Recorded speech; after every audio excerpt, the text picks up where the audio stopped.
It looks like it's happening. Angel Reese has officially put the Chicago Sky on notice, and the drama is boiling over. The message she just delivered to the franchise was loud and clear. Stop bringing me average players. I want the best of the best. Those were her words to the Chicago Tribune, and the way she said it left no room for misunderstanding. She doesn't want a repeat of last offseason, and she doesn't want to play alongside the same teammates she feels dragged her down this year. Angel Reese wants stars, veterans, proven winners. But here's the irony. While she's demanding upgrades, she's also leading the league in turnovers despite missing weeks of action, struggling to score inside the paint, and just earned herself a suspension. The more you look at it, the more it feels like Reese might not be Chicago's savior at all. She might be the problem they need to fix. Reese didn't tiptoe around her frustrations. In her interview, she flat out said, "We have to get great players. That's non-negotiable for me. I'm willing and wanting to play with the best, and however I can help to get the best here, that's what I'm going to do this offseason." That's not the voice of a young player growing into leadership. That's someone demanding a total overhaul of her roster, tossing teammates aside before the offseason even begins. To fans and analysts, it sounded less like leadership and more like entitlement. Imagine being in that locker room, reading her words in the Tribune, and realizing your own teammate just called you expendable to the media. It rattled the entire organization. Multiple reports revealed that Reese's comments didn't just sting a few egos, they infuriated her teammates. So much so that a locker room meeting had to be scheduled to address the fallout. Think about that. A rookie in only her second season, forcing the team to stop everything and hold a meeting because her words divided the locker room. That's not leadership, that's chaos. Veterans and younger players alike suddenly found themselves on the defensive, wondering where they stood. And Reese had put herself above everyone else without proving she deserved it. One of her most controversial shots came at Courtney Vandersloot. Reese dismissed Vandersloot as someone the team couldn't rely on anymore because of her age and ACL injury. But Vandersloot isn't just any veteran. She's a two-time WNBA champion, a five-time All-Star, and one of the greatest floor generals in league history. To casually brush her aside in public while she's rehabbing, cut deep.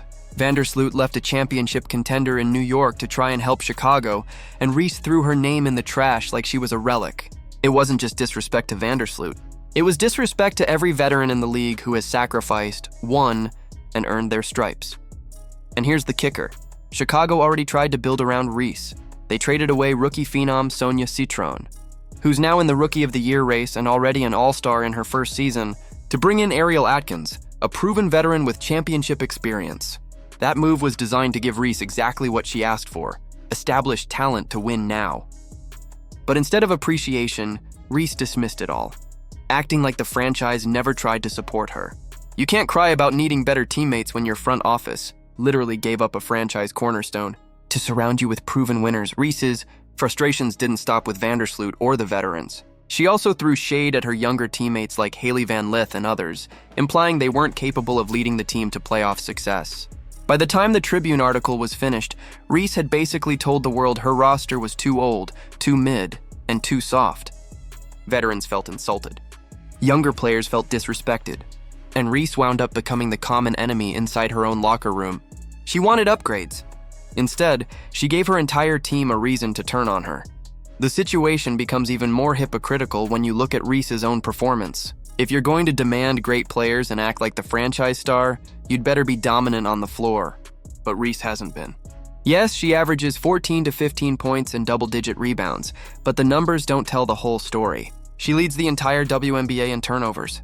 Not just her team, the entire league. And that's despite missing several weeks of action with injuries. Think about that. She's played fewer minutes than most stars and still racked up more giveaways than anyone else. That's not dominance. That's carelessness. It doesn't stop there. Reese also racks up technical fouls like they're part of her job description. She crossed the league's disciplinary line with 8 technicals, earning herself an automatic suspension. And it wasn't just any game she missed. It was a highly anticipated matchup against the Indiana Fever, one of the league's hottest rivalries. Fans had circled that game for weeks. Instead of showing up, Reese was sidelined, not from injury, but because she struck Aaliyah Edwards in the head and forced the league's hand. That wasn't just embarrassing. That was self-sabotage. The irony is glaring. Chicago often looks like a more cohesive team without Reese on the floor. The ball moves better. The energy picks up. Sometimes they even win more. Imagine that.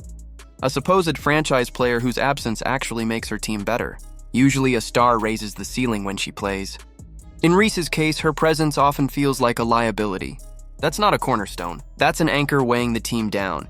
And this is where the contrast with Caitlin Clark becomes impossible to ignore. While Reese is burning bridges in Chicago, Clark is building something special in Indiana. Clark has been under more scrutiny than any rookie in league history. Every shot, every mistake, every injury has been magnified. And yet, she's handled it with patience and professionalism from day one. Even when she was sidelined, Clark traveled with the team, sat courtside in street clothes, cheered on her teammates, and showed she was all in. That's leadership. Reese, on the other hand, stayed away from her team during her own injury stretches. No presence, no support, just absence. That told her teammates everything they needed to know about where her priorities were. Clark showed commitment. Reese showed distance, and when Clark did get in front of the media, she used her platform to build bridges, not burn them. She even praised Angel Reese after one of her strong games, proving she had the maturity to separate competition from character. Reese, meanwhile, used her media time to torch her own teammates. One player gave respect, the other gave disrespect. That's the difference. Clark's leadership has already elevated her teammates. Aaliyah Boston is blossoming into a superstar beside her. Kelsey Mitchell is thriving with more space. Sophie Cunningham has slotted in perfectly, and Lexi Hull is playing with confidence. Clark doesn't just score, she transforms the team around her. That's why Indiana is suddenly in the playoff hunt, selling out arenas, breaking attendance records, and grabbing primetime TV slots.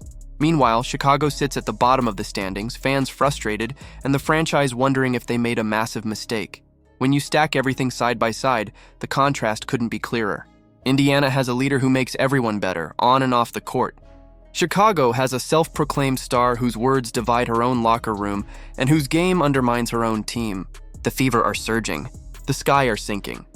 So here's the uncomfortable truth. Angel Reese wanted Chicago to rebuild the roster around her. But the more she talks and the more she plays, the clearer it becomes that the real problem might be her. You can't demand greatness when you're leading the league in turnovers. You can't criticize teammates when your team plays better without you. And you can't call yourself a cornerstone when your own locker room has to hold a meeting just to deal with the chaos you caused. Chicago wanted a franchise player. What they got might be the WNBA's biggest hoax. Let us know down in the comments below. Are you Team Clark, the baby goat, or Team Reese, the baby giraffe? Like, subscribe, and turn on all notifications so you never miss out. Click the video on the screen, and we'll see you in the next one.